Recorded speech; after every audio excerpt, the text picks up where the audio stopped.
Hello friends, welcome back to Libu's kitchen. ഇന്ന് ഞാൻ വന്നിട്ടുള്ളത് മെഹന്തിൻ്റെ ചെറിയൊരു വീഡിയോ ആയിട്ടാണ്. അപ്പോൾ ഈ ഒരു വീഡിയോയിലേക്ക് പോകുന്നതിന് മുമ്പായിട്ട് എൻ്റെ ചാനൽ ഇനിയും സബ്സ്ക്രൈബ് ചെയ്യാത്ത ഏതെങ്കിലും കൂട്ടുകാരുണ്ടെങ്കിൽ ഒന്ന് സബ്സ്ക്രൈബ് ചെയ്യണേ, കൂടെ കാണുന്ന ബെൽ ബട്ടൺ കൂടി ഒന്ന് പ്രസ് ചെയ്യണേ. ആദ്യം ഞാൻ ഇവിടെ കാണിക്കാൻ പോകുന്നത് ചെറിയൊരു അൺബോക്സിങ് വീഡിയോ ആണ്. അപ്പം നമുക്ക് ഈ ഒരു മെഹന്തി അയച്ച് തന്നിട്ടുള്ളത് ഇൻസ്റ്റഗ്രാമിലുള്ള ഐഷാസ് ഹെന്ന എന്ന് പറയുന്നൊരു പേജിൽ നിന്നാണ്. അപ്പോൾ ആർക്കെങ്കിലും ഈ ഒരു മെഹന്തി ആവശ്യമുണ്ടെങ്കിൽ ഡിസ്ക്രിപ്ഷൻ ബോക്സിൽ ഞാൻ ഡീറ്റെയിൽസൊക്കെ കൊടുത്തിട്ടുണ്ട്, ഒന്ന് പോയിട്ട് നോക്കണേ. നമ്മൾക്ക് വേണ്ടിയിട്ട് ആൾ അയച്ചു തന്നിട്ടുള്ളത് ഓർഗാനിക് മെഹന്തിയാണ്. അപ്പോൾ ആൾ വീട്ടിൽ തന്നെ ഉണ്ടാക്കുന്നതാണ്. മെഹന്തി കോണും കൂടെ തന്നെ നെയിൽ കോൺസും അയച്ചു തന്നിട്ടുണ്ട്. കെമിക്കൽ ഫ്രീ ആയതുകൊണ്ട് കുട്ടികൾക്കൊക്കെ വിശ്വസിച്ചിട്ട് കൊടുക്കാൻ പറ്റിയിട്ടുള്ളൊരു മെഹന്തി ആട്ടോ ഇത്. അപ്പോൾ മെഹന്തി കോൺ കൈ കിട്ടിയ സമയത്ത് ഞാൻ ചെറിയൊരു വീഡിയോ ചെയ്യാമെന്ന് വിചാരിച്ചു. അപ്പോൾ ഈ ഒരു മെഹന്തി കോൺ വെച്ചിട്ടിട്ടുള്ളതാണ് ഈ ഒരു മെഹന്തി.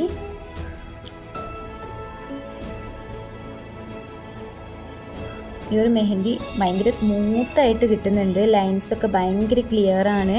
മറ്റ് മെഹന്തിനേക്കാളൊക്കെ ഞാൻ പ്രിഫർ ചെയ്യുന്നത് ഈ ഒരു മെഹന്തിയാണ്. കാരണം എന്താ പറയുക, നമുക്ക് ഇടുന്ന സമയത്ത് ഭയങ്കര ക്ലിയറായിട്ട് ലൈനൊക്കെ നല്ല വൃത്തിക്ക് കിട്ടുന്നുണ്ട്. മറ്റ് കോൺസൊക്കെ ഇടുകയാണെങ്കിൽ പരന്നു പോവും, അതേപോലെ തന്നെ എയർ കടന്ന് നിൽക്കും. അതൊന്നുമില്ല. അപ്പോൾ നിങ്ങൾക്ക് ഈ ഒരു വീഡിയോ കണ്ടാൽ മനസ്സിലാവും എത്രത്തോളം സ്മൂത്തായിട്ടാണ് ഇതിൻ്റെ പേസ്റ്റ് വരുന്നത് എന്നുള്ളത്. അതേപോലെ മറ്റ് മൈലാഞ്ചിയൊക്കെ ഇട്ടാൽ പൊളിഞ്ഞു പോകുന്നത് പോലെ പൊളിഞ്ഞൊന്നും പോകുന്നില്ല. 5-6 ദിവസം നല്ല കളർ കിട്ടുന്നുണ്ട്. അതിനുശേഷം നമ്മളെ കളർ മങ്ങിപ്പോവുക ചെയ്യുന്നത്. അതുകൊണ്ട് തന്നെ അതേപോലെ തന്നെ നമുക്ക് വീട്ടിൽ നിന്ന് ഉണ്ടാക്കുന്നതായതുകൊണ്ടും 100% ഹലാലാണ്.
ഈ ഒരു മെഹന്തിൻ്റെ വീഡിയോ എല്ലാവർക്കും ഹെൽപ്ഫുള്ളായെന്ന് വിചാരിക്കുന്നു. വീഡിയോ ഇഷ്ടമായെങ്കിൽ ഷെയർ ചെയ്യുക, ലൈക്ക് ചെയ്യുക, കമൻറ്റ് ചെയ്യുക. ഇനിയും പുതിയ പുതിയ വീഡിയോസിനായിട്ട് എൻ്റെ ചാനൽ ഇനിയും സബ്സ്ക്രൈബ് ചെയ്തിട്ടില്ലെങ്കിൽ ഒന്ന് സബ്സ്ക്രൈബ് ചെയ്യണേ. കൂടെ കാണുന്ന ബെൽ ബട്ടണും കൂടി ഒന്ന് പ്രസ് ചെയ്യണേ.